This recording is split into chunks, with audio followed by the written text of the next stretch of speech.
சொல்றேன் கேட்டுக்கோ. அயோத்தி மன்னன் தசரதனுக்கு ராமன், லக்ஷ்மணன், பரதன், சத்ருக்னன்னு 4 குழந்தைங்க. அதுல ராமன் கடவுளின் அவதாரம்.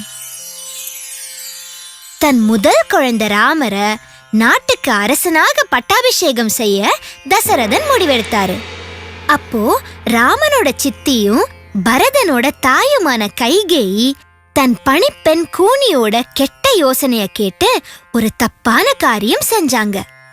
முன்னொரு காலத்துல தசரதன் தனக்கு தந்த 2 வரங்களை ஞாபகப்படுத்தி, ஒரு வரத்தால ராமன் 14 வருஷம் காட்டுக்கு போக வேண்டும்னு, மற்றொரு வரத்தால தன் மகன் பரதன் நாடாள வேண்டும்னு கேட்டுக்கிட்டாங்க.